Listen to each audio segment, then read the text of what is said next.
All right, welcome back, folks. Gfinity Spring Masters number 2. Number 1. I've already skipped to May. Holy crap. I'm so excited about this match. I wish like we never thawed you out of the cryogenic chamber. Whatever. I'm trying to figure out what camera. Anyway, they're in the process right now of doing the vetoes and the picks. So those are going to come to us hot while we're live. Live television. Great stuff. But put you on the spot. Okay. In Poland, they played Dust 2 and Cash. Yeah. Obviously, Nip won both of those. What do you think it's going to be? Well, historically, we have a precedent between these two teams. They've always played Dust 2. That's been played 3 times when they played it at MLG Final, DreamHack Winter Final, and now here as well in Poland. Then coming to this, in the past, the second map in both of those 2 finals, the DreamHack Winter Final and MLG, was always Inferno. Both times, LDLC and now Envy won Dust 2. Both times, Nip won Inferno. And then obviously, they had Cash was the second map in Poland. So if I had to guess, from the trend there, it seems like it's Nip that's moved away from Inferno. They don't want any part of Inferno at the moment. Maybe it could be the third map. So I would think the same maps again. I think it'll be Dust 2 and Cash. Dust 2 I think and it Cash. makes sense in terms of, like, the guys from Nip don't mind playing Dust 2, it seems. I think the Envy guys are more than happy to play Cash. I would guess the same first 2 maps. Now, if it's the third map, remember, we don't have the random draw that they had in those 2 tournaments. Yeah. So I'd actually guess, deciding between them, that they'll plump for something like Inferno, I think, for the third. And again, like, that would be the ultimate rematch of what happened last week. Yeah. See if EnVyUs can fix whatever went wrong for them. And luckily, they always say about a rivalry, a true rivalry, you have to have beaten each other. It can't be one side always getting the win. So in the DreamHack and the MLG finals, yeah, it was close. It was 3 maps every time. It was very close, but Envy always got the better of them. Last time, Nip clean swept them 2-0 very impressively. So now it's actually Envy who need to respond, and really show something in this match. Your thoughts? Yeah, well, I was just going to say, agree with Duncan about the map picks that I think we're likely to see. I think we'll definitely see Cash from Nip. I mean, they love that map, you know. They absolutely want to play teams on it, it seems, and they're going to nail it to the wall. I don't know what we'll see for a third one. I'm just hoping that EnVyUs actually wake up, because this. Yeah. Is that why the veto? Maybe that's why. Yeah, they were sleeping. They were snoozing. But I think as well, this is a team now where they're very close in terms of ability, and EnVyUs. It's really weird. I don't get why EnVyUs are having a crisis in confidence. You know, it's very contrasting fortunes. Like, for a while, this EnVyUs team were considered, number 1 back when they were LDLC, and they seem to think internally, we've got problems with the stuff we need to iron out. We're not 100% confident in our play. Now, contrast that with Nip, that have just come, from a final where they had a pretty disappointing performance against Fnatic after making it to the final of a major. They've come to this event and they're just like, that's not good enough. We're going to change it here, and we absolutely will change it here. We know what went wrong. We've already got a game plan in place.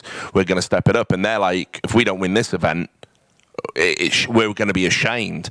So it's almost like Nip have kind of already convinced themselves that they're going to win. EnVyUs really having a crisis of confidence, and I don't quite understand where that's coming from. So it's going to be very interesting, because I think this is like almost the fact they're playing each other in the group, and as Duncan says, a potential final. The thing that I honestly expect will be the final of this tournament. It could really put EnVyUs on tilt if they don't put in a good show in here, because they seem to be going through almost like a transitional period in terms of what they're talking about, how they want things to work within the team.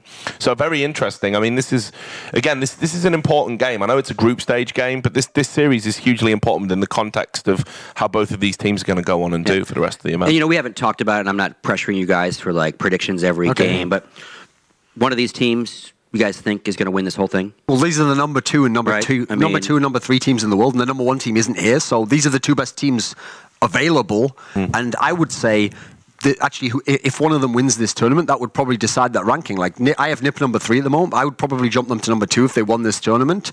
Meanwhile, EnVyUs, they're living on past results. The DreamHack Winter one, that's getting a bit further back. That's like 4 months back now. MLG's still a bit fresh in our minds, but with Katowice happening, with Nip winning there, this would be the edge to tip it to Nip's favor. So, to me, if Fnatic's not in the building, this is the best matchup you can have in CS right now. Okay, and again, we apologize, we don't know the maps yet, but like, for each team, who's got to be on fire? Like, what's the keys to victory, if you will? I know it's harder when you don't know the map, but all right.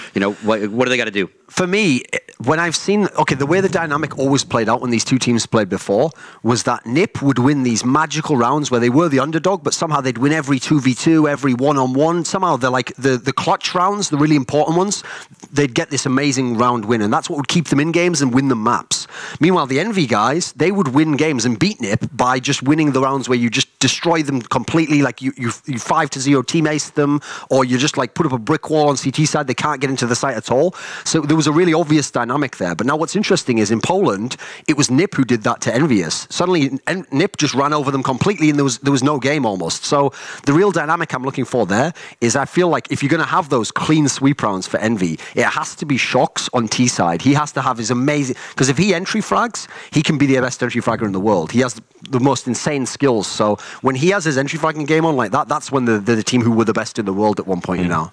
I mean, this is where it gets interesting, because NiP have got, for me, hands down, two of the absolute all-time greats, and not all-time greats as in we're talking about things that they did years ago, like we are with some of the players when we use that label. I'm talking about stuff they did like last week. They're doing it all the time. Guys like Forrest and Getright, and Getright for me has just been, imperious. I think I disagreed with Vendetta's point yesterday, actually, where he said he didn't feel he had a particularly good time in the group stage. I mean, Getright's always going to turn up in the games where it matters. You can rely on him. Forrest, it was a bit of an exception in the final. I think that he didn't kind of have a good performance, but in general, they're the guys that when it's crunch time, they turn up and they absolutely perform. Now, how you meet them head to head, I think the key for getting EnVyUs ticking, definitely Shox with the entry picking, that's absolutely right. But I think Happy is hugely important to how EnVyUs work as a team. This is somebody that he reads the game incredibly well. He makes calls on the fly. He changes his strats, and unlike a lot of team leaders, he is capable of fragging when he absolutely needs to step it up. And we've seen that time and time again. I witnessed it firsthand. I think when we were doing the Frag Bite Masters as well.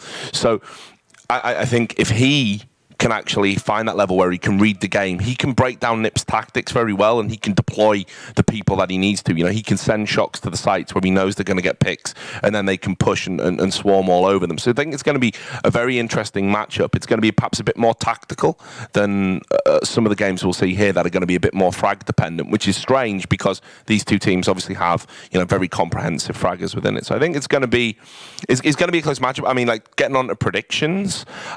I gotta go with NiP, I think, to win. Regardless of maps.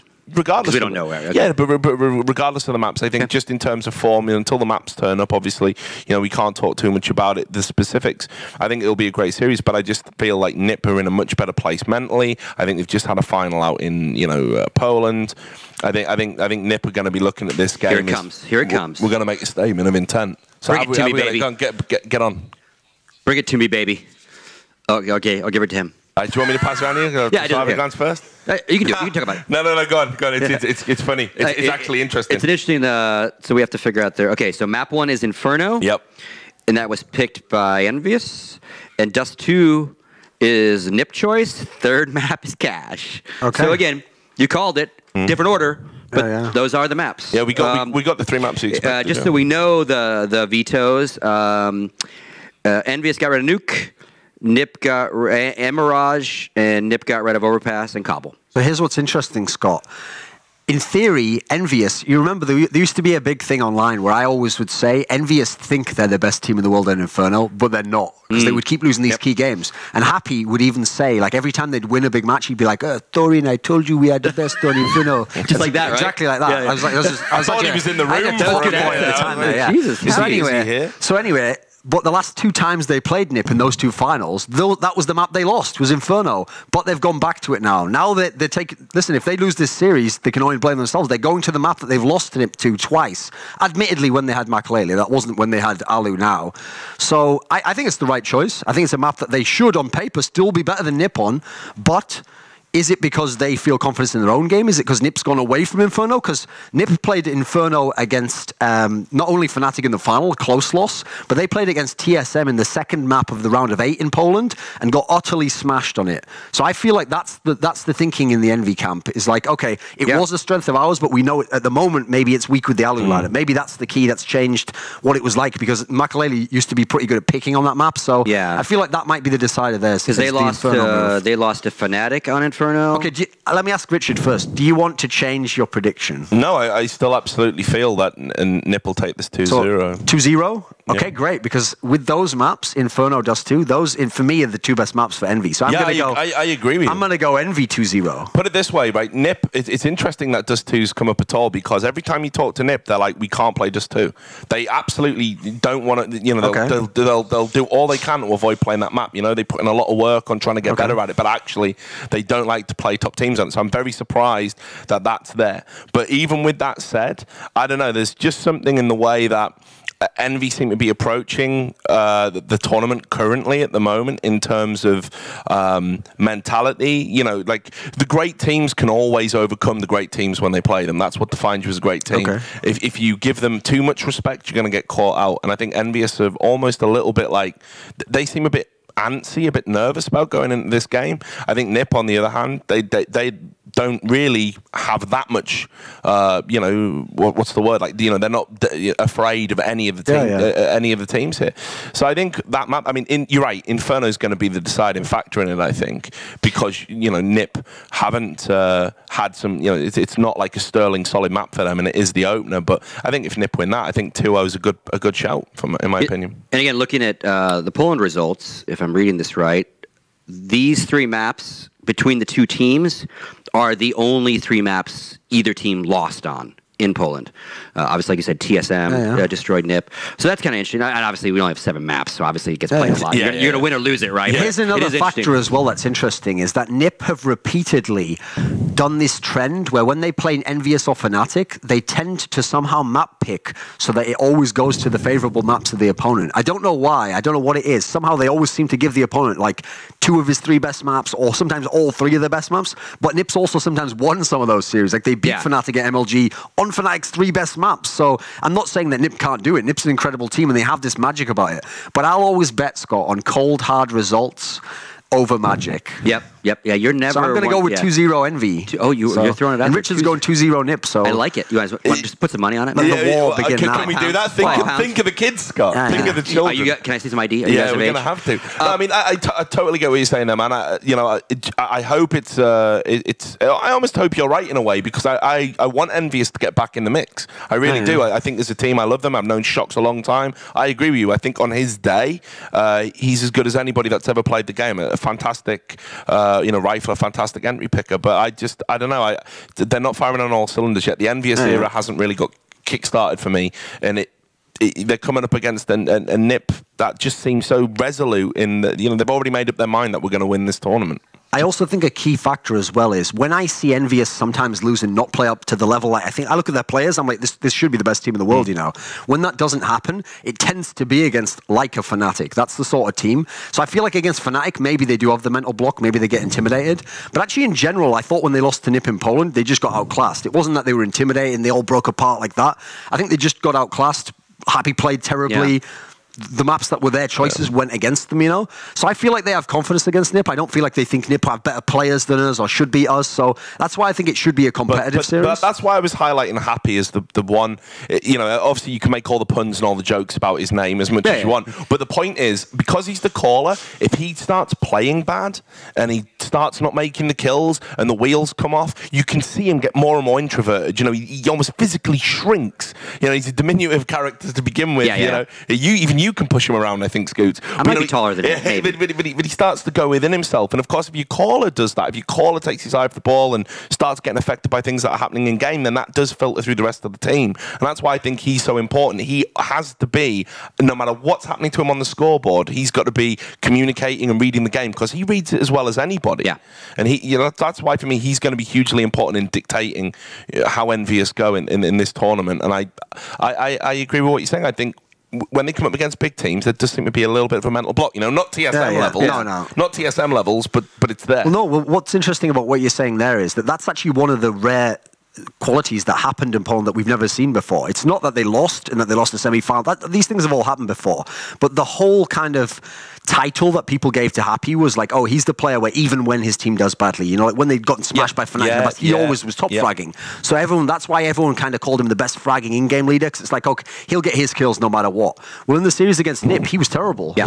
He had real problems, and the team was struggling overall, but he couldn't even get his individual game going. So it is true, if the guy who's your leader is totally off his game in that particular sense, listen, ordinary in-game leaders, that's their everyday reality. They know I'm not getting my kills, so my job is make the best out of the other players. But unfortunately, his style is more based on like have my game going, then get other people going, you know, like figure it out like that. Back to the maps, just briefly, you know, some tournaments, team that picks a map, other team picks a side. This one is not like that. Doesn't matter who picked it. They still knife round for sides.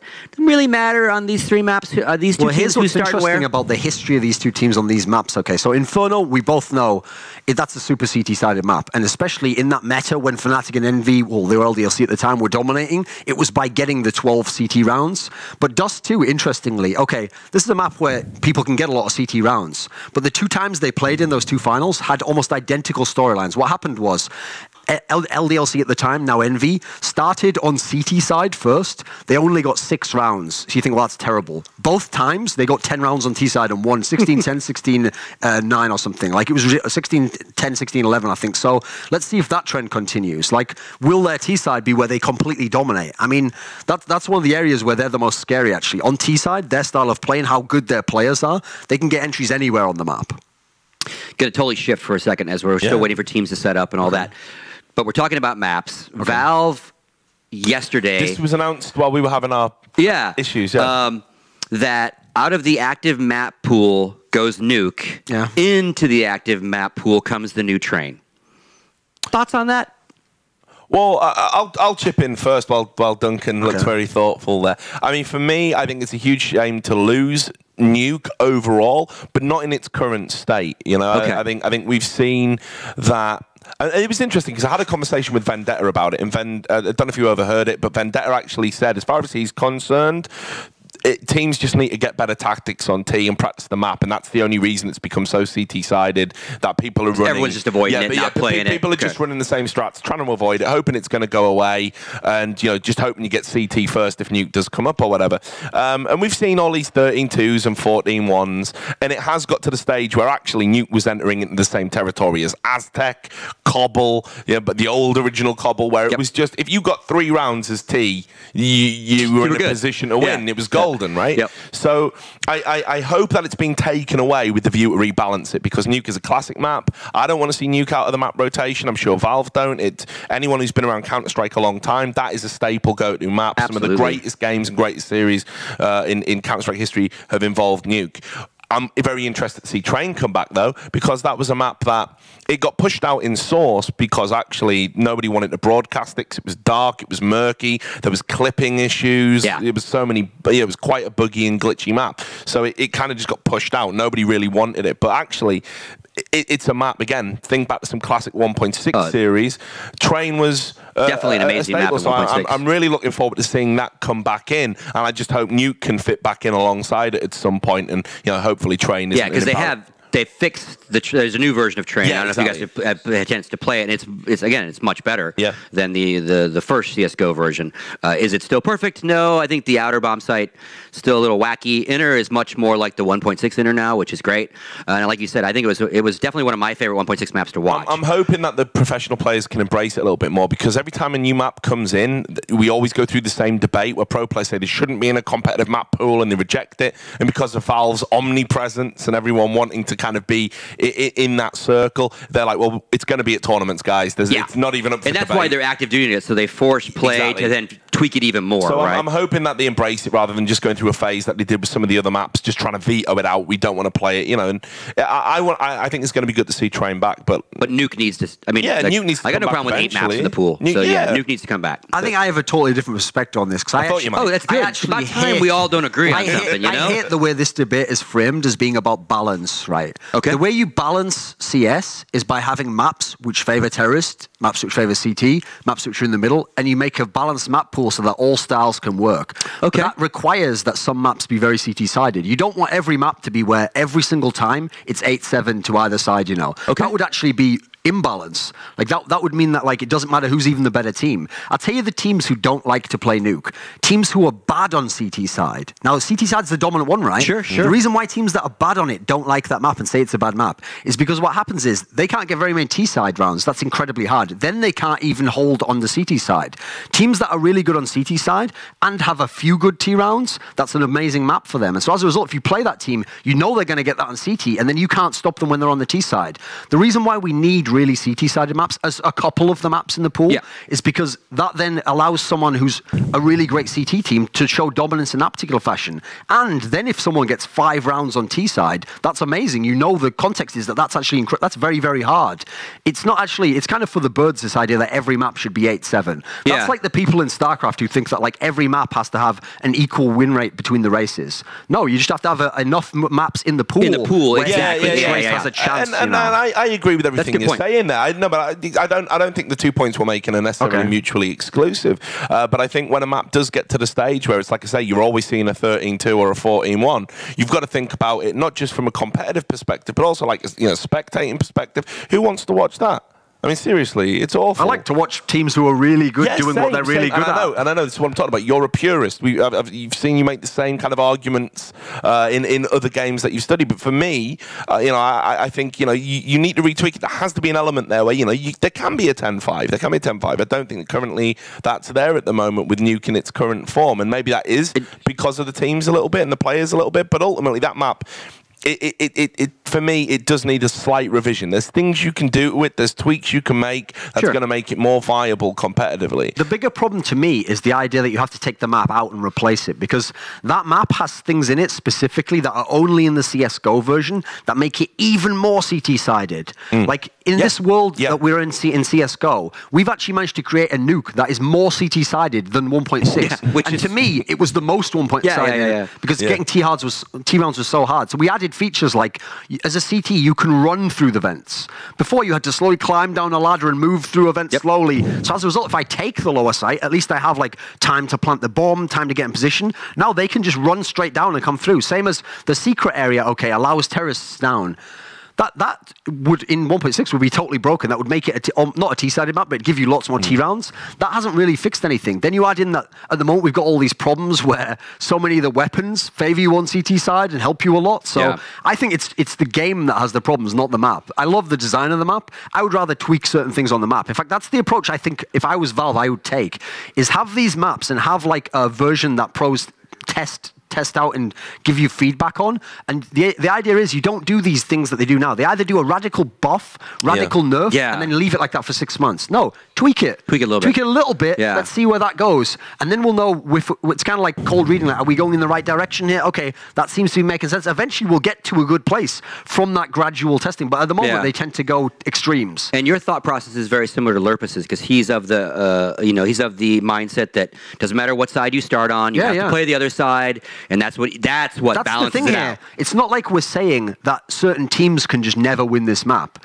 It's that certain teams can't win enough on the T side. They still have their chance on the CT side. It's equal in that sense. It's balanced. It's directly balanced. You both have an equal chance on each side, etc.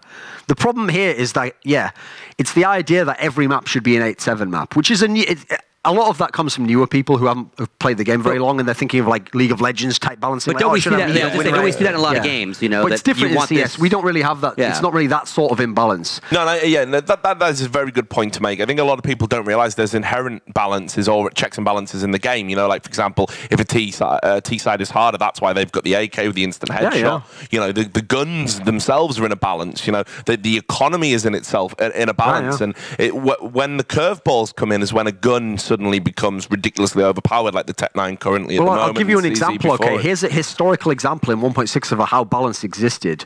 So in 1.6, anyone who plays it now will try the Glock and they'll go, this is a terrible gun. It's so weak, I can't kill someone. Meanwhile, the USP is amazing. The key thing is the USP is accurate when you're stood still. The Glock isn't accurate, isn't very powerful, but you can move while firing it, and it tags you and keeps you stuck down. So what happened was, essentially, you've created a dynamic where we both understand there, I'm going to be at my best if I'm sat still and I'm just firing for your head, but you're going to get around that by making my shot harder by moving, but that's where your gun's at the advantage. So the balance overall, it's not equal like that, but it comes from a different angle, and eventually you end in a balanced place where the better player will win. Yeah, and this was the thing with the rifles, the M4, it works better in a tight space, better recoil control. Well, if you're coming through a choke point and you're defensive, that's what you want. You want to spray down multiple opponents at once. There are, like you say, inherent checks and balances within the game, and I agree. I don't want to see 8-7 every half. I don't want to see that. Perpetual overtimes. From now until the end of a tournament. If it happens too often, then it loses all its excitement. There has to be some nuance to the game, but I think, like say, for me, Nuke just has gone a little bit too far, and it's gotten to those maps that become unfun to play, and that's something to consider for the pros. They have to at least enjoy engaging with a map experience. There's got to be that will to play it there, not just a deflated size shit. We got to go on a Nuke, right? So there's that, but also as well, it's got to be vaguely fun to watch. It's got to have a little bit of everything, and I think Nuke, like I said, it's gone to that dark place. The cobbles, what was it called? Not the cobbles, the Aztecs and sure. What's it called? I can't believe the one the French always bloody used to play with the tunnel and used to boost up into it, and whatever. No one played it, but the point, Prodigy. There you go. Oh, geez, you're going way back. Okay, There was a horrific, unfun, one-sided map. That was. And so this is what I mean. Like, I don't want to see Nuke get to that place where it just literally rots away in the annals of CS history, and 5 years from now, people are saying, "Hey, do you remember Nuke?" Like in the same way we're laughing about Prodigy right now. It needs to be rejigged and brought back in. Yeah, so you'd rather have it just stay and add train, and you'd rather have it go away a little bit, get fixed, come back, and join the pool. Yeah, absolutely. So we're talking about balance issues. The hot button. Also, let me just put this in as well. I also don't want to take out Nuke if you're going to keep Cobblestone. There's the thing. What's the choice there? You've always had it in for Cobblestone. Yes, but Cobble's getting better. It is getting better. We're seeing better Counter-Strike on Cobblestone these days. And like I said, when I was talking about balancing the map pool, I don't know how it will play in CSGO, but the answer to that in 1.6, the answer to having a world where you had Nuke and you had Train, these super CT-sided map, was Tuscan. Tuscan was super T-sided. So I don't know if it's ever going to come out. I think it's going to be like a free addition to Half-Life 3 or something. But and the replay system from League of Legends. Yeah, exactly. But if it ever comes out, we haven't got a T-sided map at the moment, but maybe that could be it, because the layout of that map did favor terrorists. And so add that in, and it adds some balance to a Train. Because that's the thing to bring up as well. We haven't seen how the new Train plays out, but the funny thing about this debate here is that Train and Nuke were the exact same thing. They were just CTs sitting prone with a Colt spraying people running out of a choke. Both maps were the same exact thing. Now, there was nuance to that. There was extra aspects of how your team played it, which allowed you to get the 14 rounds where you might only get 12 instead.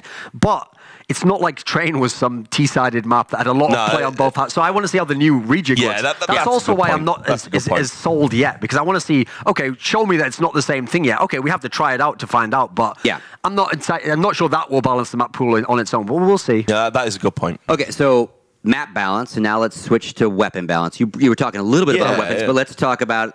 Well, I've got a point to make up on what he said before, actually. When I kind of gave that example in 1.6 of how the Glock, the reason why it's balanced is because, yes, you can fire while moving, but it's not very accurate. It doesn't do much damage, but it can tag. So the idea is then we have to use multiple people, because if I'm tagging you and then he gets an easier shot, that's how I can kill you, okay? So that has inherent balance. It's not overpowered. The problem with the Tech 9, you can't really aim it very well. How did you know I was going to the Tech 9? How did you know we were going there? Scott, I've got that synergy. So the thing with the Tech 9 that makes it imbalanced is that you have all these bullets so you can spam, and it's very powerful. It can headshot you and kill you, and you use it while moving. So add all of those together, and where's the imbalance? Where's the counterplay there? It's a bigger terror than the CZ was, because there were inherent flaws to the CZ, the lack of ammo, that kind of thing.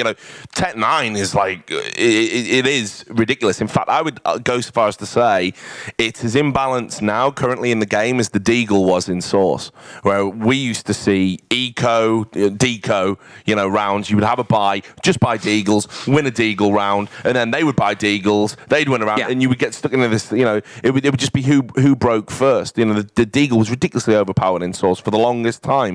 People used to say, it makes the eco rounds exciting. I don't think eco rounds are meant to be exciting. The whole point is that it's a momentum-based game, and you've won that round, and you get the advantage. Yeah. There shouldn't be some all-singing, all-dancing pistol you can just pick up that's as good as a gun. It doesn't make sense within the context of Counter-Strike. But don't we get into some sort of, and I agree, but don't we get into some sort of because if you're a fan watching and that team wins their eco, so to speak, or forced buy or half buy, whatever you want to call it, whatever they've done against full guns, that is exciting, isn't it? Or if it happens too often, does it lose its cachet of doing it in the first place? It's exciting, but I think the thing is, and I made this point yesterday, and I don't think it's mutually exclusive.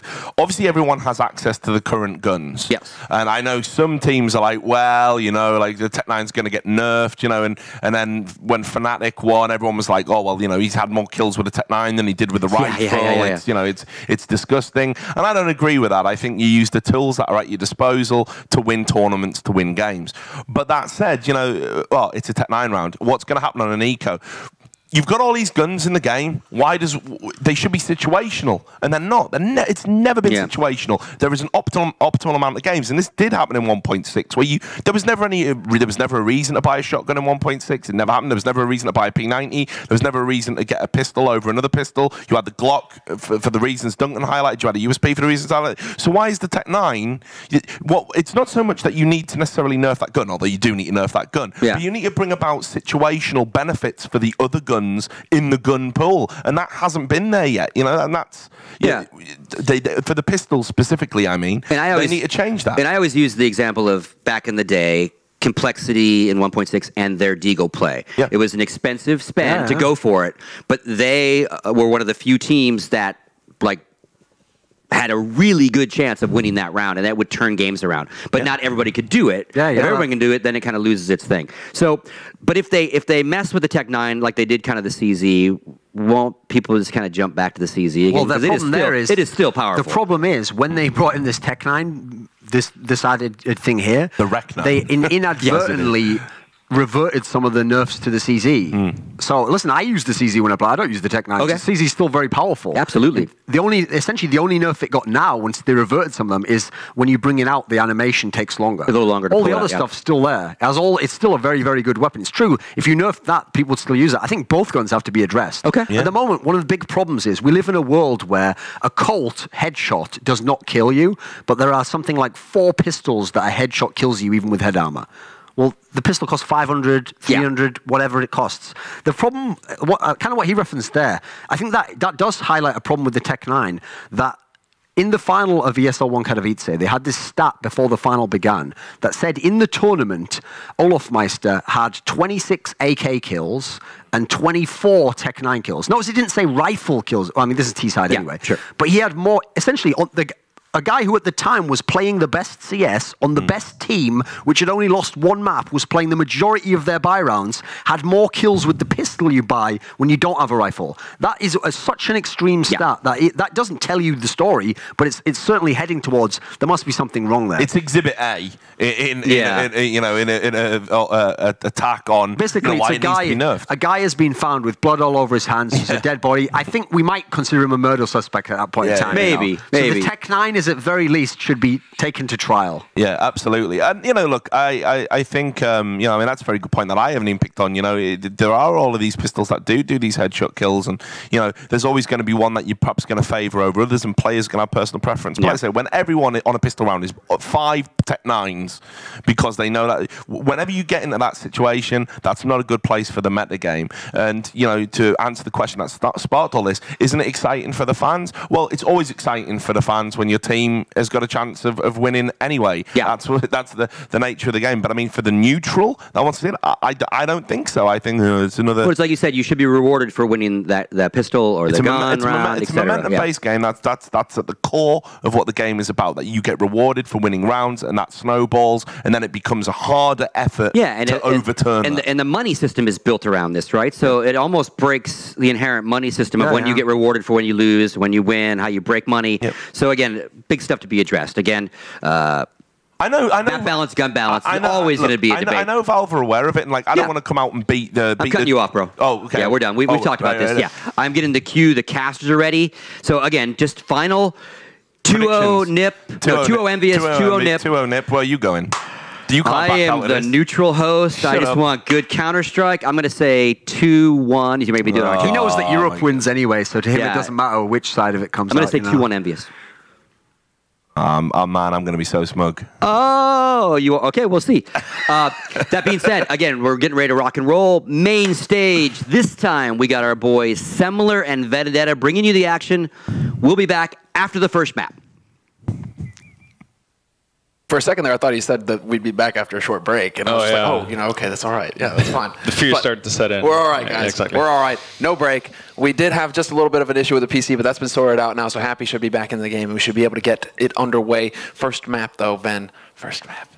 It's going to be good. It's going to be good. I mean, it's same maps as we saw at Katowice, but you know, with a bit different turn, really. I mean, instead of Inferno as the third map, Enemy has actually gone ahead and chosen it as their map choice or map pick, and that is actually a tiny bit surprising to me because I thought during Katowice they didn't play their A game versus NIP on cash. Far from it. Exactly. So I wouldn't have been too surprised to see them actually pick up cash once again, just to show the NIP that we still know how to play cash properly, and this is still our map. Inferno, bit of a more of a toss-up. I mean, they talked about it, at the desk, and NIP, even though they not necessarily seem to be favored going into a map like Inferno versus, let's say, Fnatic or EnVyUs, I mean, they still win. And that's just what NIP does. And, I mean, Rich was kind of left alone with the 2-0 prediction here. Are we going to turn the tide? I mean, are we going to be the ones? I'm considering it. I'm going to go with 2-1, but I'm going to go with NIP coming out victorious here. Simply because, I mean, partly, not to leave Rich completely alone. Well, there's a reason I'm not wearing the red, white, and blue today. That's.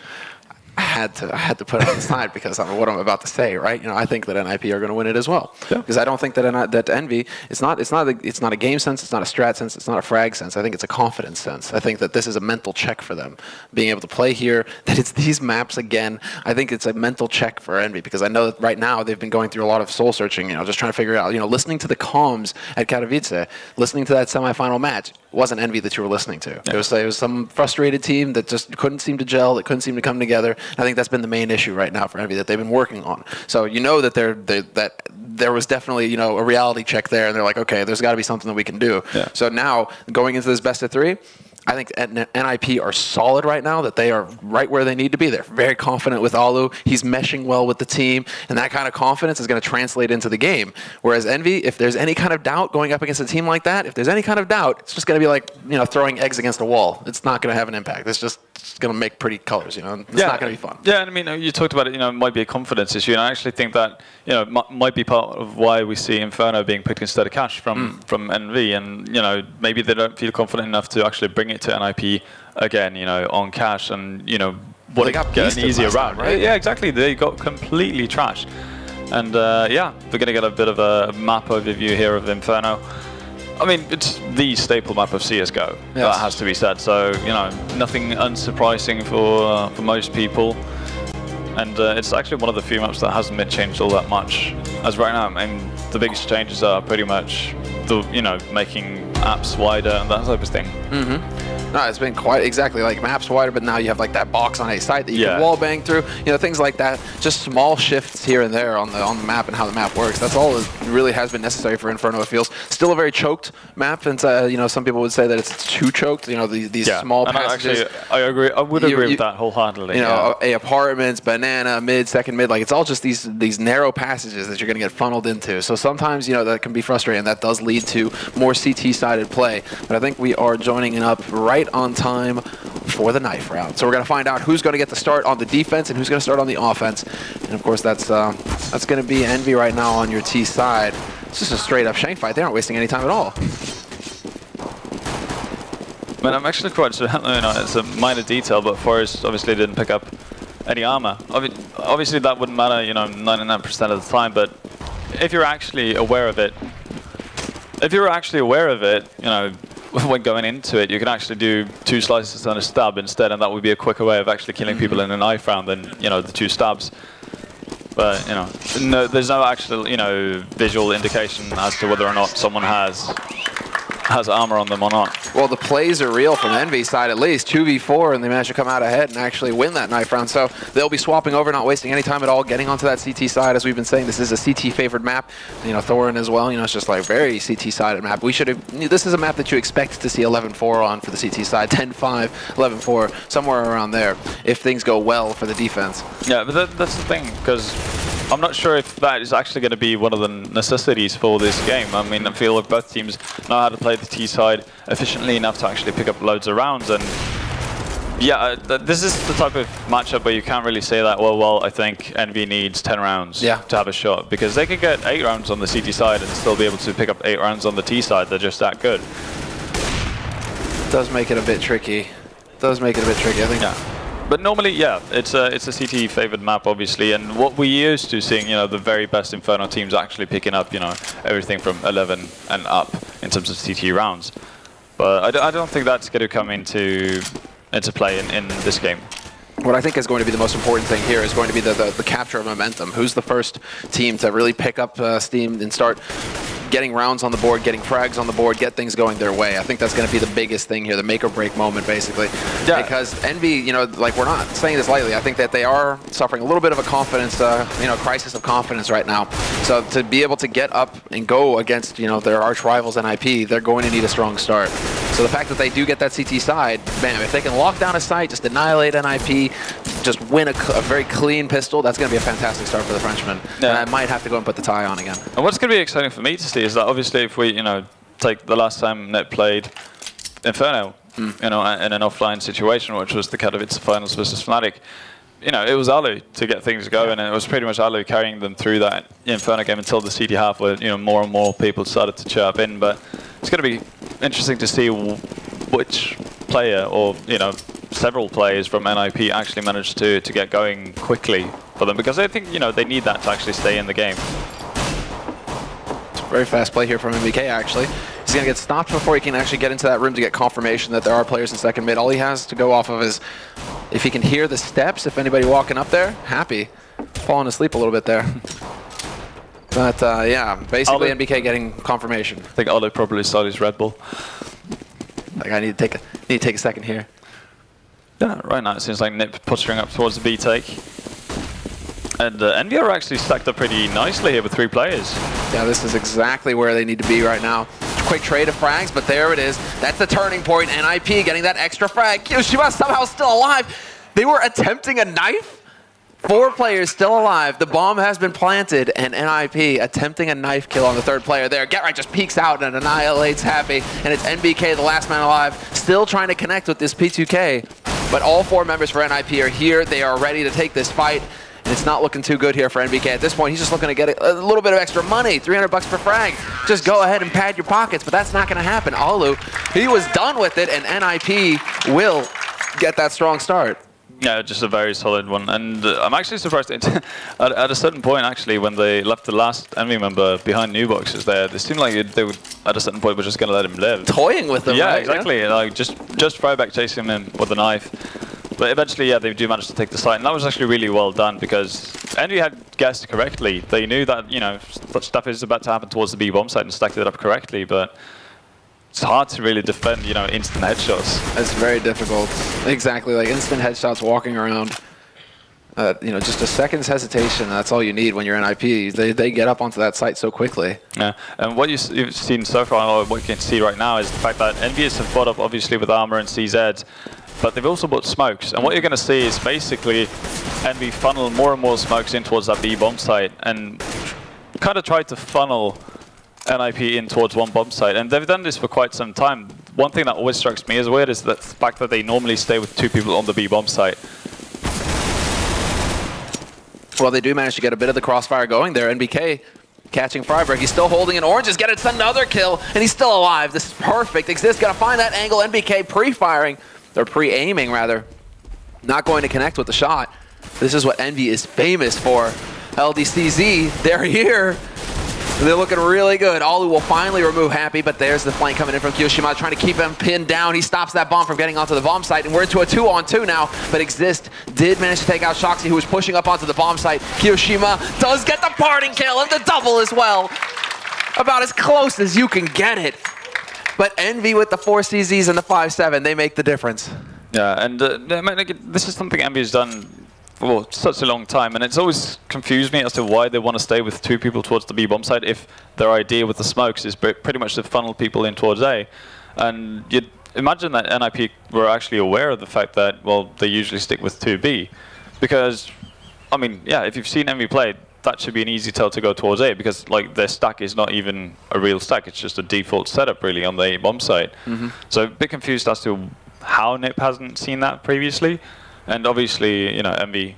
I think it was jumping on the opportunity, because they managed to get up to the top and they managed to get a man past before that smoke actually went off, that second smoke that was blocking in the B site. So I think it was probably just NIP seeing an opportunity, taking that opportunity and trying to run with it. And once you're committed to it, then you're a bit too far behind. What do you think about that? Well, I think, you know, what you're saying is, you know, being able to run with it is the key word, because, well, initially they did. And obviously, as soon as MBK picks up that second frag, everyone on it kind of just got locked inside of the pool area. And that was a big problem, really. Even though they pick up frags, you know, as they should, because they have the superior weaponry, they still get bogged down. And, you know, by the time they even, you know, get close to potentially planting the bomb, all of, not LDLC, but EnVyUs are actually on the B bomb site, or just, you know, 2 feet away. Rotating in with those. Exactly, and that makes the job for NIP so much harder. If they want to commit for something like that, because one guy gets through a smoke, then they all have to fully commit and just go for it, because you can't really at that point use the first guy who's run through a smoke as, you know, as a bit of a decoy just to see if there's a stack towards the B bomb site. Like, it doesn't really work that well. We're starting to compare them a little bit to G2. You know, the plays that we saw on Cobblestone yesterday. That moment's hesitation can cost you. Oh yeah, absolutely. You know, in the eyes of Envy, I mean, Envy has done this so many times. You even saw it in the game versus Property. You know, I mean, they keep on winning eco rounds, rounds they're not supposed to win, and the fact that they lose pistols doesn't really seem to have that big of an effect on them. So they're going to be happy about where they are as of right now. I think as far as these players are concerned, they should be in a state where, or at least at the very top, like these players are, right? You know, they should be in a state where round loss, round win doesn't really matter. It shouldn't matter. We have a bit of a replay coming in here now at the end when Kyoshima does manage to get the perfect flank off. This was Exist locking down Shox, who tried to push in to lend Kyoshima a hand, but this is it, this tagging right there. Just slowing Get Right down. You see Get Right just trying to get around that corner. He can't make it fast enough, and then they just happen to line up at the end. Yeah. I mean, great play from Kyoshima. I mean, pre-fight, the initial guy, I think it was Alu, is caught in like the corner right there. Yeah, exactly. Corner, right? Yeah, and he had the bomb as well. That's what's worse. So Get Right does have to come out, pick up the bomb, and then go back up, and that's all Kyoshima needs. Yeah. So Kyo played that extremely well, and because of that, Envy are now tied up.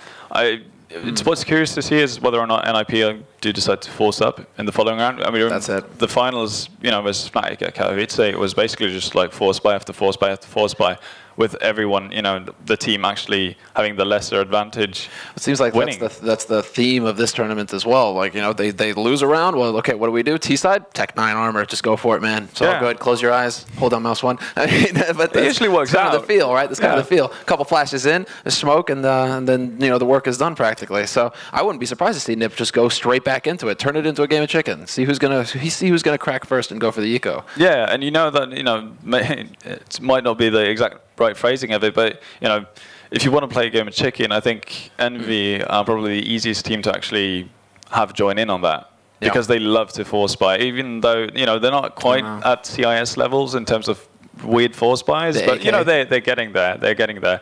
So I don't, you know, if NIP want to play that game, I think Envy will happily comply.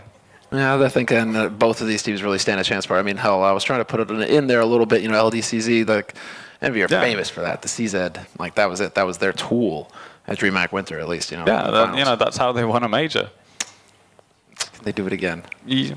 Well, you know, I mean, if the Tech 9 gets a nerf, then who knows? They didn't do it at Katowice, that's for sure. Like, they got railroaded there.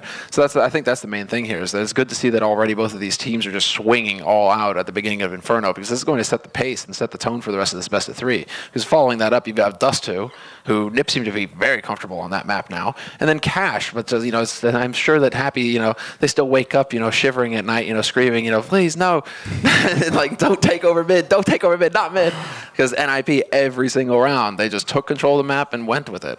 Yeah, I'm secretly hoping to see Cash. That's kind of why I want the 2-1 really, because I think Cash is going to be really fun to see. If we can see a better version of Envy this time around, and if that's still not enough to topple Nip, I still feel and like whether or not if we're going to see the same display of, you know, just Envy being completely outplayed, because that was the case in Poland. Is it fear? You know, that's the thing.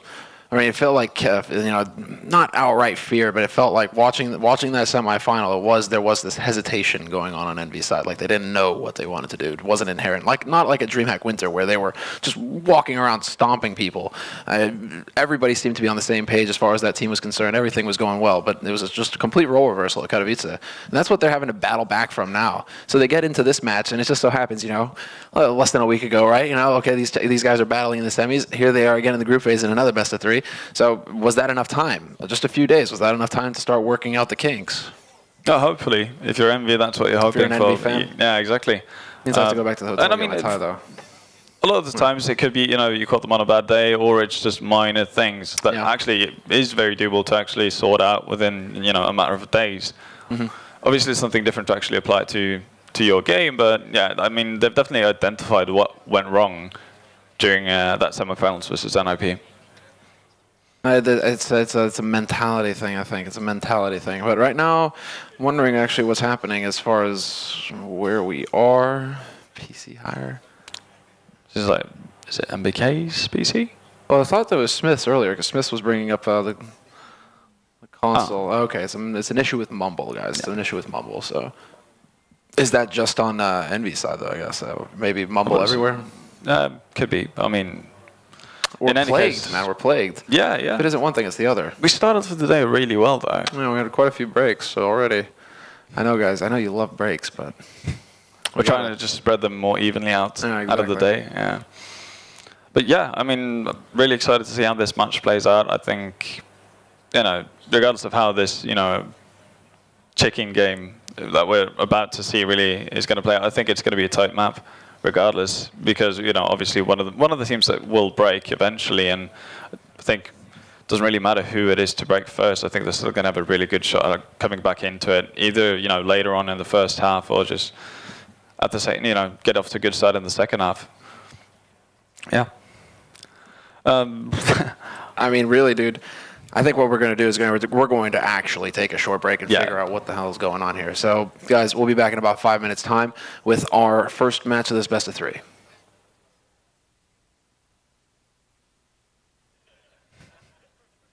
I did that on purpose. Yeah. Just, you know, I'm wondering if anybody actually stood up to go to the kitchen or something, like, oh, okay, break. You know, I got 5-10 minutes. He's going to do this double take, look back, like, what? Oh, okay. We're just Stem, we're messing with you, man. That's it. You're like the real incarnation of Twitch chat. Mm-hmm. That's pretty much it. Kappa. That's the thing is, though. I can't do that. But yeah, and I mean, what's there more to say? I mean, I guess we haven't touched on Dust too. I mean, the big issue for NIP. Well, yeah, the big issue for, just to finish my thoughts before we go to the actual break.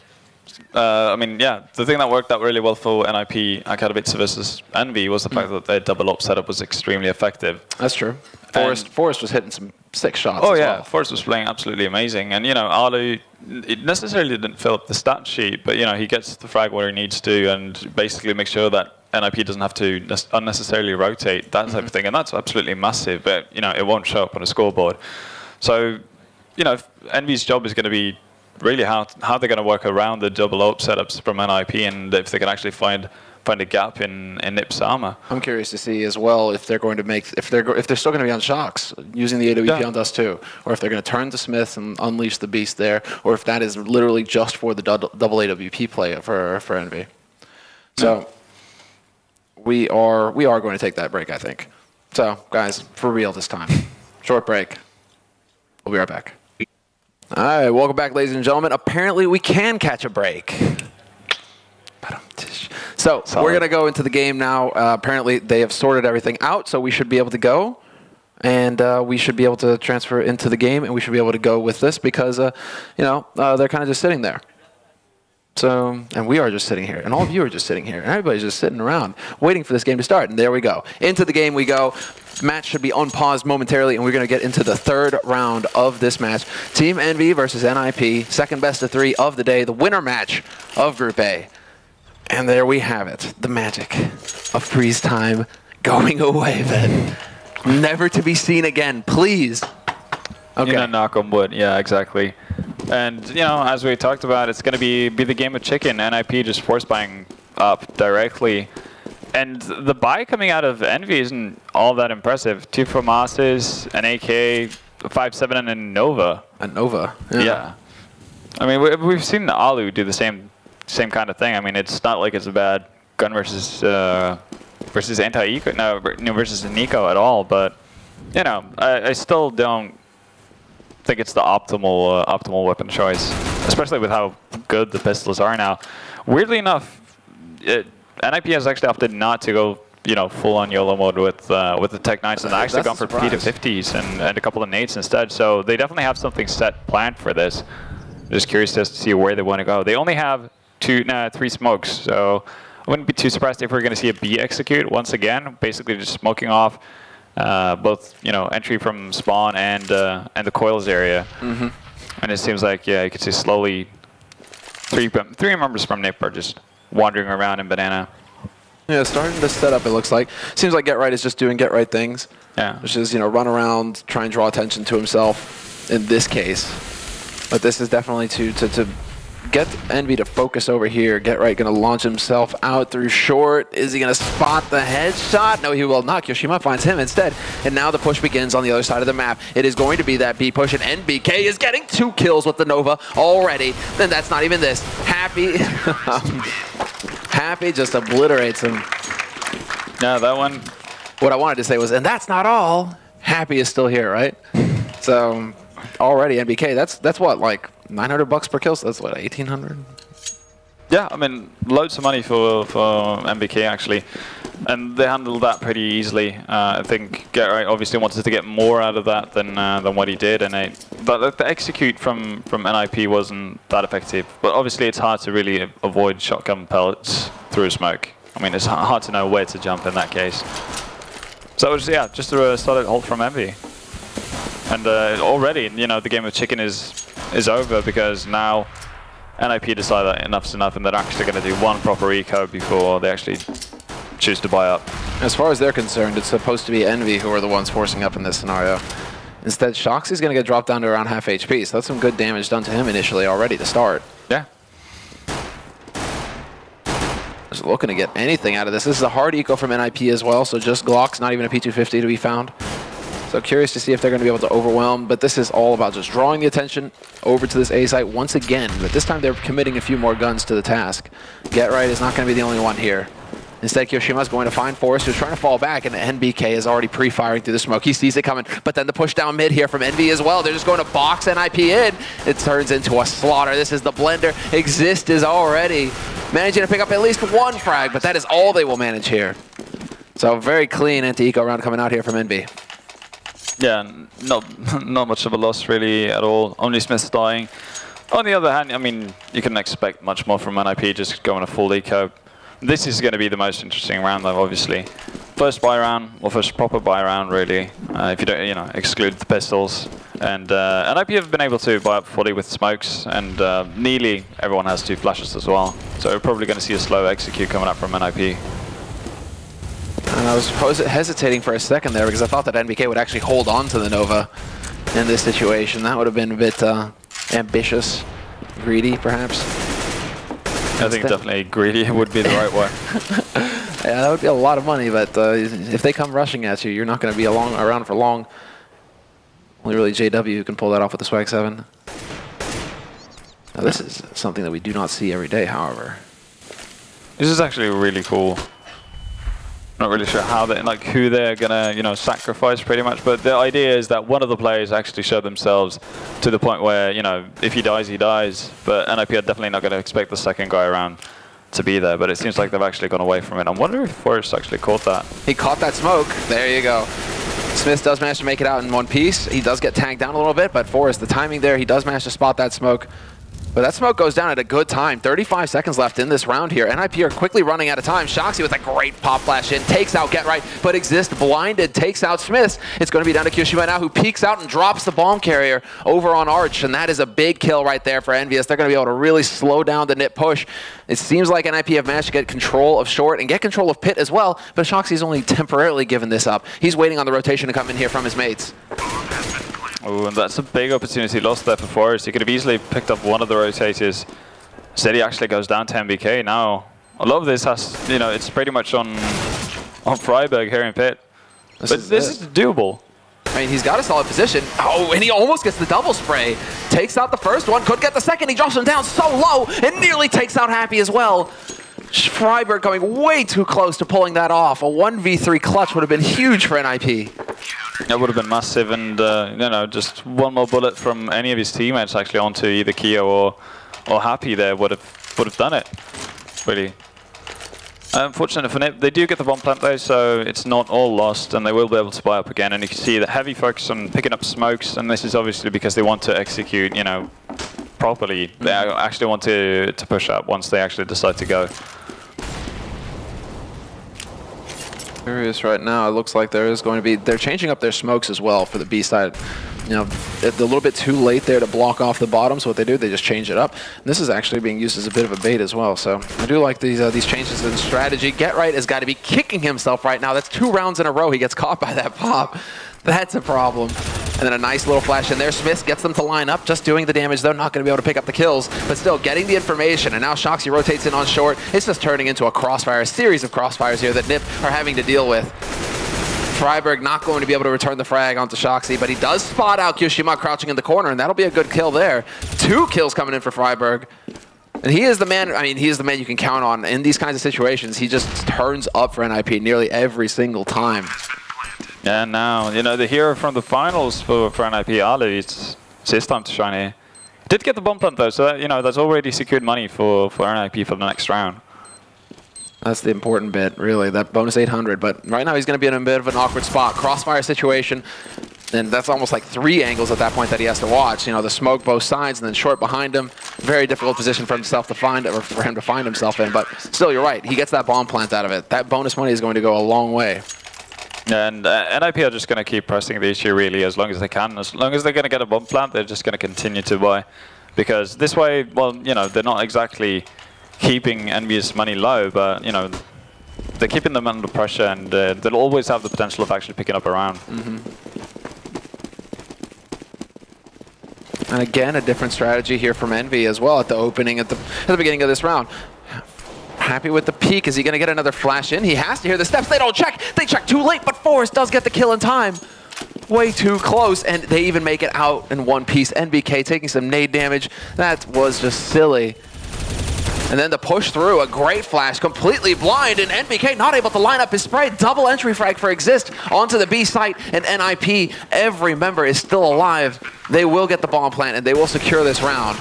Although Kyoshima will have something to say about that. Takes out Get Right, but 2v4 retake on the B site, it's going to be a bit much to ask. No, it's not worth it, really. It's that simple for MB. Even though they, you know, they have a bit of a bank, much safer to just go back and, well, yeah, hold on to your weapons if that is possible. And with the money situation NIP find themselves right now, they don't really have the opportunity to waste, you know, potentially easy AKs that they could hold on to.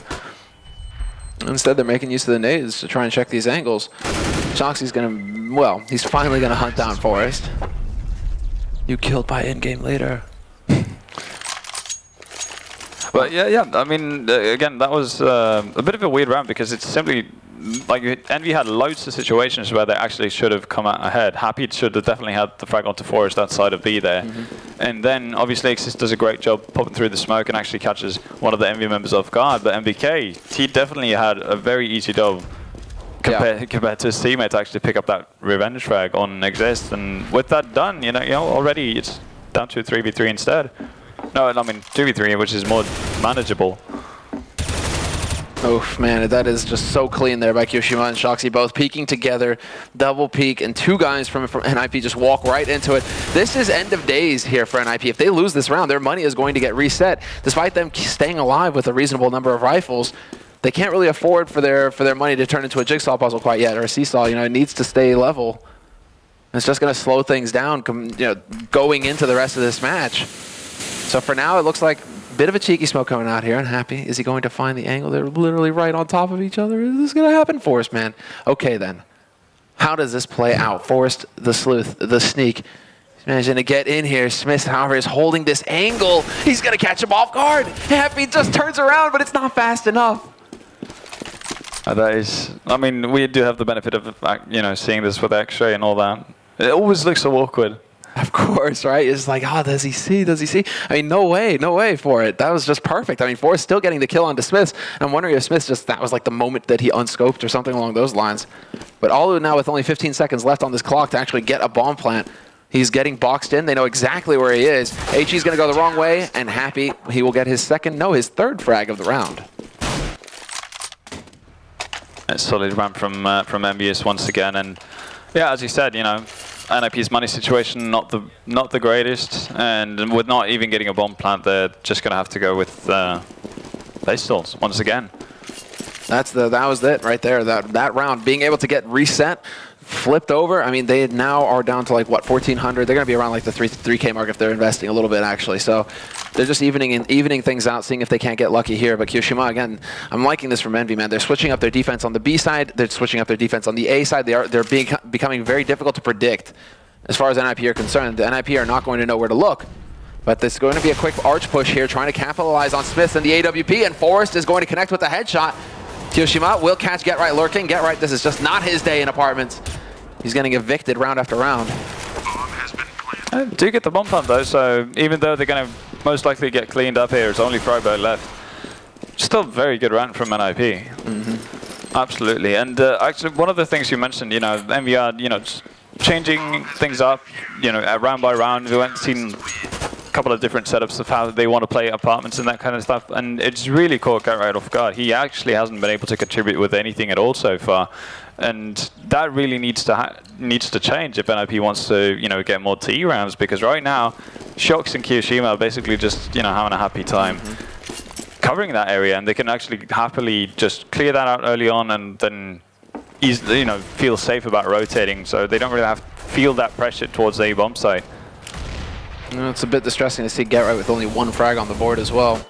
He's supposed to be your point man. Happy gets out of there with 4 HP. I think that turned into a game. I mean, that was also just watching. Kyoshima's going to catch Forrest off guard up in apartments. He's got a mate watching his back as well. Get Right wisely does not commit to that. He will not give up his frag easily. So they do end up coming out ahead here, Envy. They eventually get, or NIP, that is, eventually get control of apartments. They've taken quite a bit of damage doing so. Now I'm wondering if they're going to go ahead and pressure Smith again, because they were lucky with it last time. Now Freiburg, he's got that AWP. He's going to get clipped, immediately taken out. Smith, go to flick onto Exist. Could he find the third as well? He's trying to peek it, but Alu will not let him. Tagged down to Oblivion. You're not going anywhere. And this is now just a question of whether NIP can run this bomb onto the site. 2v4, 2 guys in the pit holding for Envy. This is going to be so difficult now. It has to be just a sick shot, and Alu just barely whiffs it. Not going to get another opportunity either. 30 seconds left. It's just ticking down. But Happy makes the mistake of peeking, and Get Right was wisely holding Library, making sure that that rotation was not meant to be. And actually, if NIP wanted in that situation, they could have gone towards the B bomb site, where there would have been a sole defender. Instead, they kind of forced their way up on the B bomb site. And you could actually make an argument for that, as soon as they get that frag onto Happy, they should actually just set sail for the B bomb site. I mean, obviously, you're not going to have the knowledge as to what position the guy remaining on B is playing, but, it's still a better situation for you to be in a 2v1 than, a 2v2. But yeah, new round for EnVyUs, and it's back to pistols once again for NIP. They have just not been able to get their feet under him at all this half. NBK is going to be the first man to pick up a frag. Pop flash there into pull. It's going to slow things down even further for NIP. NBK taking a peek with the CZ, though. He's going to have to fall back, but Happy is just going to take all the frags. He wants all of them. He can't even hold all these frags. Instead, he's going to be shocked. He wants a piece of that as well, so he's going to get in there and get some too. But Envy now sitting on 9 rounds and just a mountain of money. So much money. This is like a thug life exist moment right here. Just so much money. Whereas NIP are just barely cobbling together another buy. Yeah, and at this point, NIP really has to get something going, and I think actually they should move more heavily towards the A-bomb site. Like, just see if they can get earlier entry picks without having, you know, committing too heavily in apps, walking too far up, really. If they can see if they can work something through the middle area, because right now, Smith is playing extremely passively in Arch, something he usually does. NIP should be aware of that. And with, you know, Shoxi or Kiyoshima basically have been living inside of buttons for the early stages of the round, that leaves a gap opening for quad that you could actually try to challenge if you're NIP. Seems like NIP again, though. I mean, they're once again going through the motions. They have Freiburg, you know, scouting out Banana, but then they also have them clearing out apartments. So they get control of apartments, and now they've worked their way around, making sure that the boost. Oh man, the timing. The timing would have been unreal for Forrest to check, and then for Kyo to get boosted up after that. That would have been just incredible. And instead, it's going to be a quick rotation back towards that B site. This is NIP trying to change things up. And here you go, the execute through. NBK not going to get that first one, but the Molotov will certainly pick up Freiburg. They're just rushing their way into Pool, and Happy's point-blank spray takes out 2 NIP members and goes for a third as well. Just going to be Forrest left in a 1v4. 30 seconds left, and he's just boxed. NBK will find him. But a solid hold for Envy. 10 rounds on the board now. The pain train, man, it just keeps rolling. Yeah, NIP. Really, NIP seem kind of clueless as to where they want to go. This is definitely, you know, similar to what, I mean, this looks more like NIP we saw versus TSM on Inferno. You know, not that major winner that always brings it back on Inferno. And right now I don't know, they don't have anywhere to go. They just seem completely out of it. I do seem to be wondering. They do seem to be wondering right now, but let's see. They're going for a fast play up arch this time to potentially catch out Smith. Kiyoshima, however, waiting in that corner, and he's got the support now as well from his teammate. He's going to be able to pick up that first frag. They're going to nade him down, and then the double kill opening comes in. Exist and Freiburg both. Yeah, and actually Happy making a bit of a mistake there, pushing way too aggressively down behind them, because Envy at that point thought Nip had committed fully to that A push, and instead it gets picked off, and now you can see obviously Envy in a really awful situation, spread way too thin, and Smith has to do something absolutely insane for this to work for Is it going to happen, or does he decide to passively hold this angle? And where do NIP take it after this? Smoke to block their trail so they don't have to worry about getting caught in the back. Does Smith reposition himself in time? And the rotation already inching its way across the map now from NBK as well, but he's just going to be so far away, he's never going to know what hit him. They go right past him before he can do anything about it. And now NBK is going to step in here. And really, if NBK is anywhere on this side of the map, it's just to do economic damage. It's to get some kills and make this as costly a round as possible for NIP. Yeah, exactly. And, you know, as you can see there on the scoreboard, NIP's money situation is not really great. So, yeah, even though they're going to get, you know, extra money for the bomb plant, whatever, they're going to win the round, obviously. You know, that tiny bonus that you get, $300 for planting, like all that stuff, if you actually lose your entire equipment, you know, it's not enough. It's not a big enough bonus. He's not going to get it done this time, so NIP managed to hold, and that's a 3rd round now for their T side here on Inferno. So they seem to struggle somewhat, but they are making adjustments. They are putting pressure early, and they are managing to catch some members out for Envy. So NIP, they are not done yet. If this ends 10-5, I think that the Swedes are going to be feeling, well, the Swedes +1, right, are going to be feeling very happy about the situation.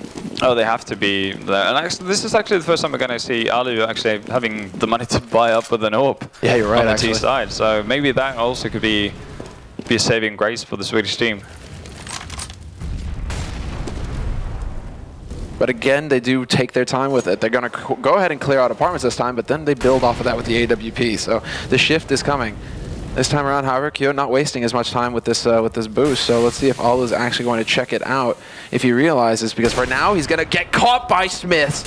What reactions? Both take a shot, and Smith is the one to land.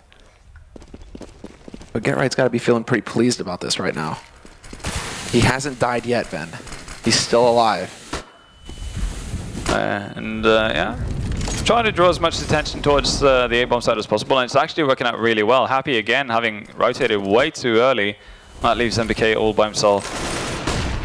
Yeah, very, very quick rotations coming out, and then the insta-give coming in from Forrest. Happy trying to spray as best he can. He will do a little bit of damage, but it's not significant. It's not enough. The bomb will get planted here by Exist, and in a bit of a cheeky spot as well. Orange is way back, about as far back in there as you can get it, too. So they're just looking to set up residence on this bomb site. NIP are not going to be leaving it at all here.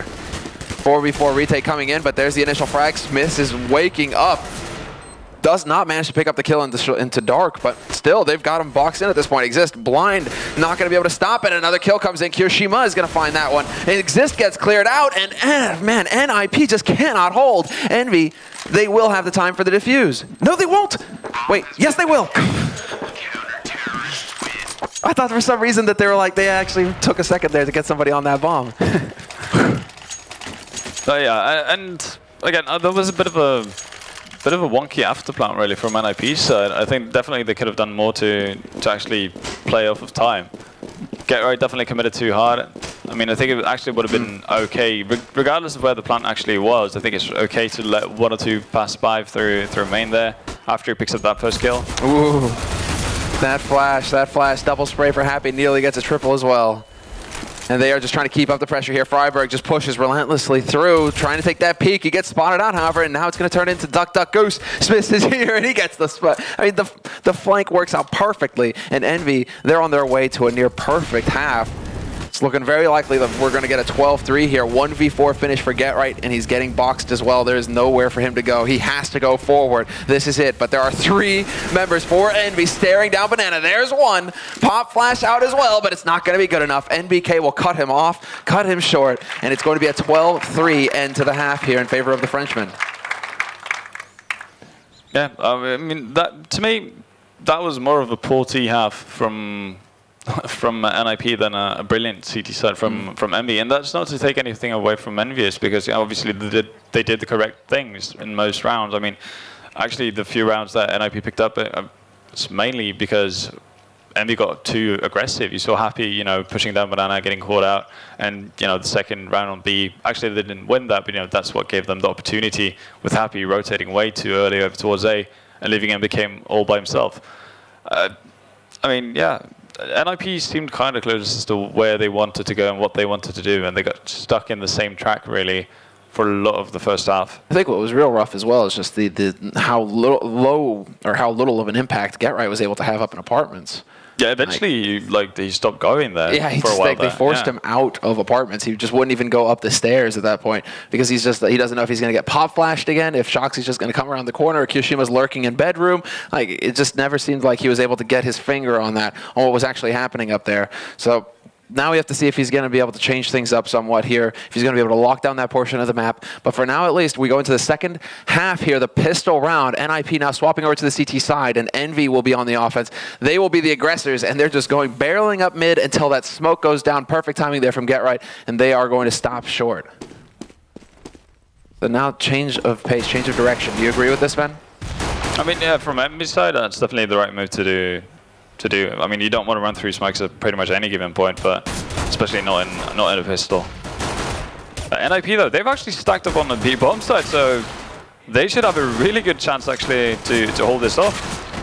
Except that Shoxy continues to find headshots relentlessly. He will get dropped by Freiberg, who plays behind new boxes, and this is now into a 2-on-3. Rotation coming in, however. Happy, he's just going to have to hoof it as fast as he can across this map. Get through into CT, but he has to be careful. He can't give away his position, and he starts walking just in time, but then goofs and doesn't land the shot.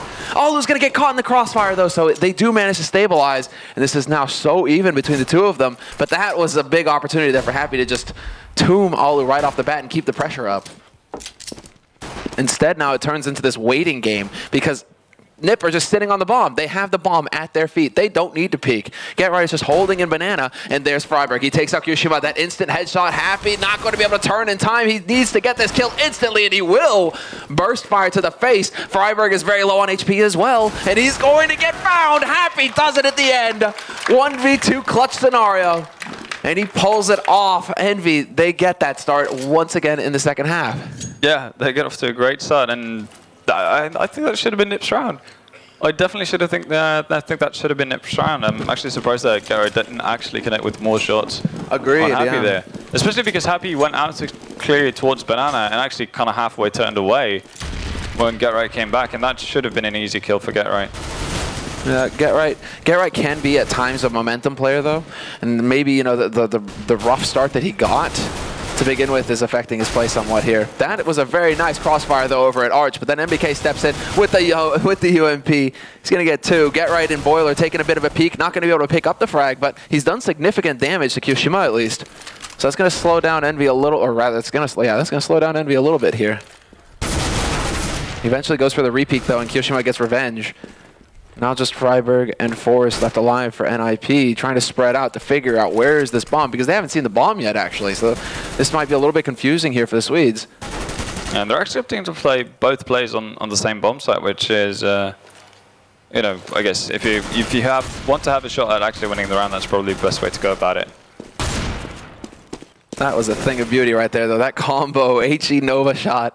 Freiburg, it's like an artist, watching an artist at work. It seems like EnVy starting to get that feel that, you know, NIP might be playing to people towards the A-bomb site, and hence they rotate over, but Freiburg, he's onto it. I would think that they just heard that Speedway, that run on Speedway there. They're pre-firing that angle, and this is not the best weapon to have here. The Nova, long range, is really tough. He actually has to use this smoke to try and close the gap, Freiburg. He's just going to run and gun and try and get behind the truck, but now getting past that, you walk right into a bullet from Happy. They are not going to let you get close enough to use that shotgun and pick up that money. Forrest, however, with the UMP, he could have a bit of a better shot at range with it. And it does have armor as well, so I wouldn't be too surprised if Forrest is going to sit in this angle and wait for someone to potentially, you know, push up on him and try to get some exit frags. Otherwise, it's not the worst weapon in the world to actually have for a second eco. Certainly. I mean, it does terrific damage versus armor right now, the UMP. One of the highest out of the SMGs, so it's a good weapon to have, and it's $600 per kill if you can get it to work for you. NBK picked up 2 kills that last round as well with one, so, I mean, they're doing all right. P90, unless they've made a change, that's only $300 for the SMGs, though, just because it's the Pro 90, so, you know, what. But, yeah, you can see Forrest dropping off his P250 from the previous round. I think it was Alu who was the recipient of that. So yeah, they're sharing the care right now for NIP, and they kind of need to. Everyone needs to have the best opportunity to actually get away with the kill, because EnVyUs are one round away from that point. Easy shot there on to GetRight. Shoxy's going to find Alu as well. That's the P250 down there. Now we have a man in Arch already rotating through, but they're trying to play this sneaky. Look at Happy, though. Happy in his lurker role, rather. I'll get it right eventually. He is going to get caught, though. That is big. Forrest and Freiburg teaming up on him in Banana. And now Exist trying to push through this smoke, trying to find that angle. He is not going to get it in time, but they know that the bomb is now on the A site and that it is going to get planted here. So NIP going to be able to react accordingly and see if they can't close things off. Freiburg making the right call right now, trying to save this AK. But that UMP and that P250, see if you can't get a little bit more money out of it. Forrest actually, he's not going to attempt to save, I would imagine, because he's going to be able to buy up anyway. Just try to catch Shane. Yeah, catch Smiths off in a weird angle. Didn't even bother to pick up the weapon. So he just wants to, make as much money as possible before this round ends. Picks up shocks as well. But that's, oh, okay, well, there we go. Kiyoshima's going to stop him from picking up the gun, but that could have potentially even been a second rifle there for Forrest. Although, I don't know if there would have been just enough time for him to get out of dodge if he'd suffered any damage before that. So, not sure if he would have just gone up with the bomb. But still, 2 kills, I mean, extra $1,200. He makes EnVy spend a lot of money this round. So that was a very costly round for EnVy for as far as an anti-eco is concerned. Yeah, and at this point, that's kind of, you have to grasp at straws to find something that is going your way. And for NIP, it's the fact that, well, if we win a couple of rounds in a row, we're going to have them on eco. But obviously, Forrest dying to MVK right away, it does not do any good. Let's see how things are going here. Freiburg is going to take this fight, but great positioning there by EnVy. They stack up together, making sure that they can trade the frags and maintain that man advantage that they've got now. So Exist is now the only man alive on this B side, and EnVy are just knocking at the door. They already have the nades to set this up as well. It does seem like they could... I would really counsel against going through the smoke. It seems like they're going to be very patient right now. Yeah, and Exist on his end, no smokes left, no nades, nothing really. He has to get a great spray in, and that's pretty much it. Well, there you go. You ask and you shall receive. Nice kill there. 2 to bring it back in. That bomb looks like it's going to get planted, although this comes down to timing here. Exist, if he hears that bomb plant happen, is he going to go rushing through? All already pushing through construction, looking to see if he can find an angle to work with. He's already got his teammate as well. Get right there to watch his back. But happy with that fresh smoke. Another smoke going down. Kyoshima has found Alu. At least that's one member. And Happy now looking like he wants to set up for a push through. Trying to go for something crazy. Is he just trying to buy time? What is he doing? He's contemplating life, watching a flash grenade go through the air while his teammate is going for the wild spray and runs out of bullets. Get Right will come through in the end. And that was very close. And it's going to be close with the defuse as well. Get Right will have... We'll have the time to defuse it, but yeah, I have no idea what Happy was doing. It's like a poor imitation of Snacks and what he tries to. That was like three flashes that he just kept throwing up and. Yeah, and he actually could have used that, to his advantage at some point instead of just like making it abundantly clear, like, oh yeah, I'm just gonna continue to stay in this spot where you could see, nades fly up. What is he thinking, man? I mean, maybe it's because they're on match point, not match point, but map point. 15-4. I mean, that's a pretty good scoreline to have T-side Inferno. Yeah, it's not a bad place to be, but he definitely could have done more out of it, so I'm not really sure what that was, but yeah. Oh, well, they're just unscoping the second that he actually sees someone in pit. Oh, man, I was thinking that was the perfect flash, but then 4 guys are there. Freiburg, that's unfortunate. Forrest is not going to be the only man here. Quick rotation coming in from NIP. They just need to buy time, and the double spray comes in for Forrest. That's the kind of damage they need. Quick push through. Exist imitating Existence, and he is just going to get the pain in. Does manage to drop Shoxy, so we're into a 2-on-2. And that smoke preventing Happy from spotting out Exist. It might be just on the edge. Not going to get him. But Get Right has taken out his teammate Kyoshima. And it's down to Happy now. Just spraying wildly. And he gets nothing out of it. Gets a bullet to the face from Get Right. And Get Right even manages to save the AWP for all of that. That right there is the kind of round that NIP need to get their game going again. Yeah, and I think that's the big key, really. Like, even though this map might be lost for NIP, it's definitely a better feeling to go into the second map, having lost 16-10, for instance, instead of 16-3. NBK, once again, taking a little bit of time there, but this is going to be pretty much a hard eco coming out. Well, no, not a hard eco, far from it, in fact. They've got 3 Tech 9s, a Deagle, flash grenade. Smith is the one who's ecoing, but I imagine that's because he wants to pick up the AWP. So doesn't want to be spending any, excess money if he can get the AWP next round. That makes perfect sense. Olu, I think, hits 1 and manages to dodge the double. Forrest is going to pick up 1, and right now it's literally just blender time. Exist, I don't know if he spotted the last man there, but that was the bomb. Yeah, he comes back to check and picks up NBK. So just a little bit of damage dealt to Get Right. A kill on Forrest. I mean, not the best eco round, but still doing some damage to NIP. Yeah, I mean, for NIP it doesn't really matter as long as you can replenish the people who die. You don't really care, because if you lose a round, it's over. Going to a new map, so they're going to be fine as long as they just scrape 1 more round on the board. As for Envy, obviously, minimal investment, and didn't get Kevlar or anything, just a couple of pistols and 1 flash, so they're not too bothered. And just the world's shortest break.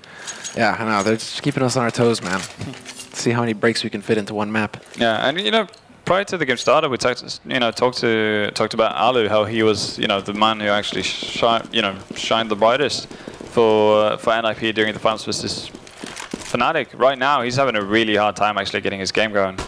Yeah, Get Right has really turned his around. In fact, just seems to be getting rounds, or at least kills consistently each and every round. Now, but Alu just hangs around a little bit too long, and NBK is going to crouch walk right into him. Exist, however, aggressive position here, needs to be able to pick up the second frag to fight his way out of here. However, Shoxy just keeping him pinned down with 14 HP left, and they are not wasting any time with him. They're going to run right onto that A site, catch Forrest out of position, and get the bomb plant. This is now the do or die time here for NIP. After that tactical pause, Envy get a perfect insert onto that A site, and now it's a near impossible situation here for NIP. They need to be able to pick up a kill quickly, but all of the angles are going to be watched here, and Shoxy's even on the hunt. Yeah, Exist does pick up 1. Shoxy going to pick that, and then NBK will be the last man to pick up a frag here on this first map. 16-6 finish for Envy, and that's the kind of confidence play that they really needed.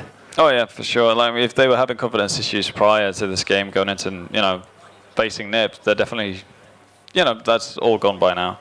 And going into Dust 2 as well, which is a strong map for Envy.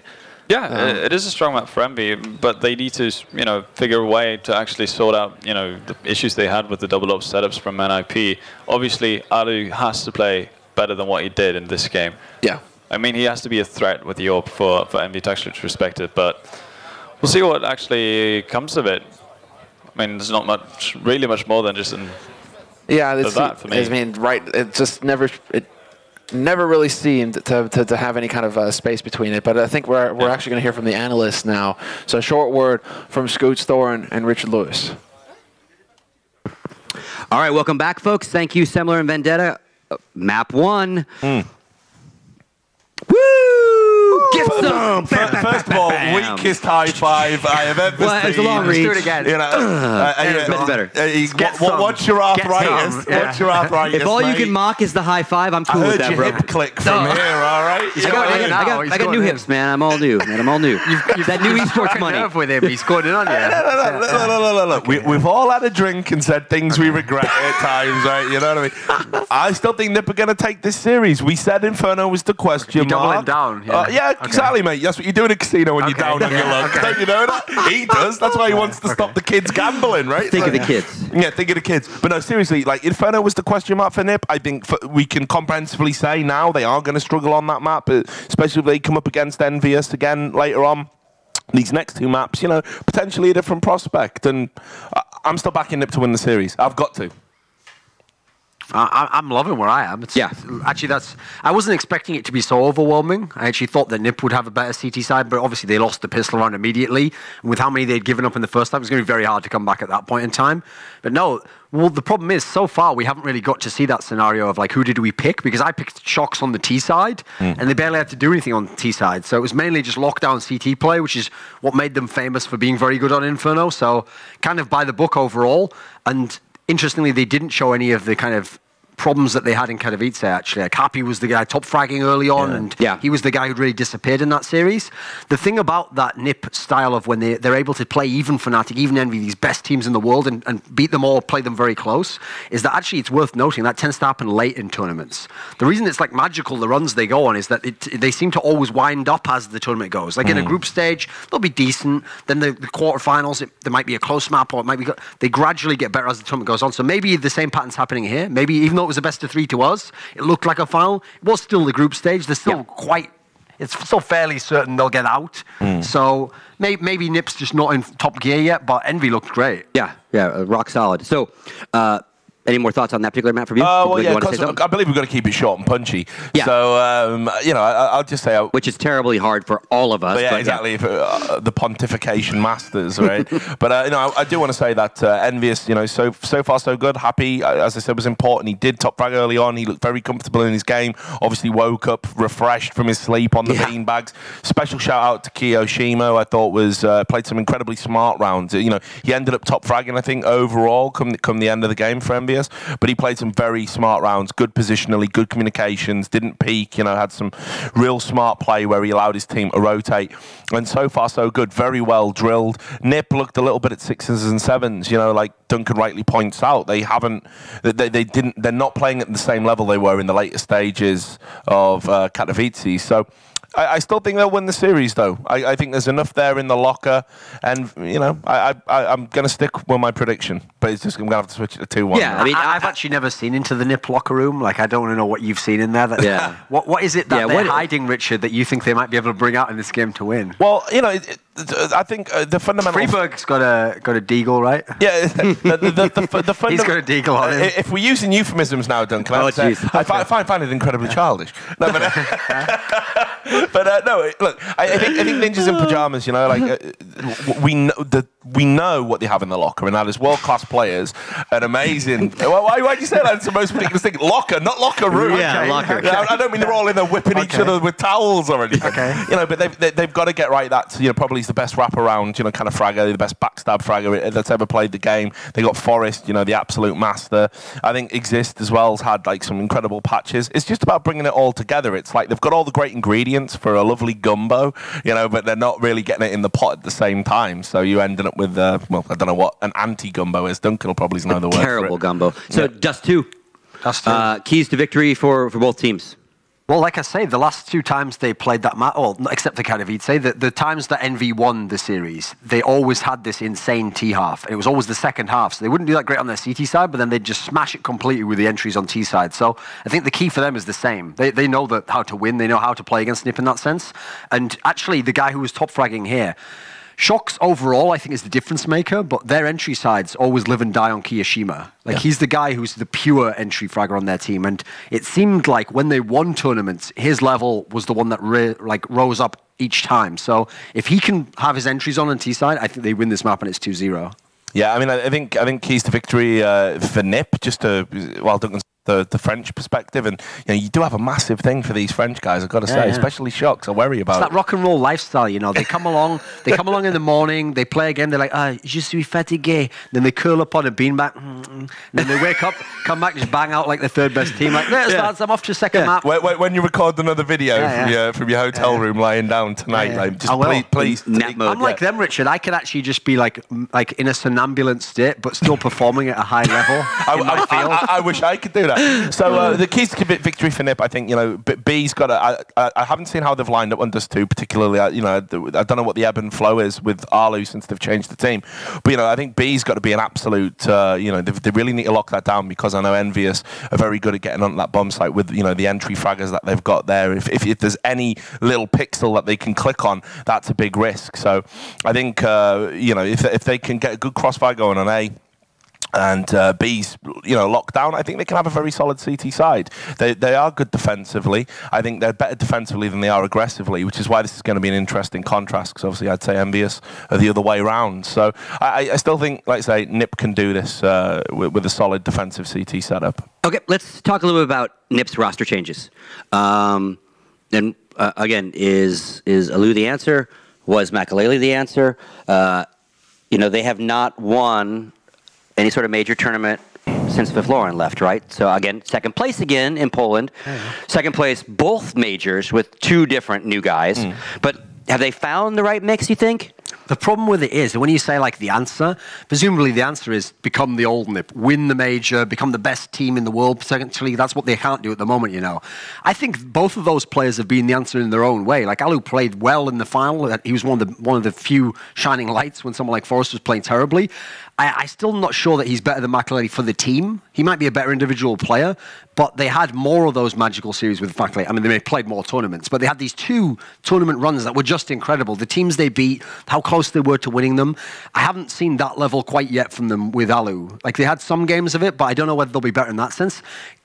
Are either of them the answer to becoming the best team in the world? It seems like not. As far as we can tell at the moment, the evidence says no. They can get close, they can have an amazing game, but actually, in a weird way, that can be a downside. If everything goes right for you, have all these amazing guys, this amazing performance, and then you don't win, it's well, what's going to happen every day of the week when you play that tournament next time, and you don't have this sick run?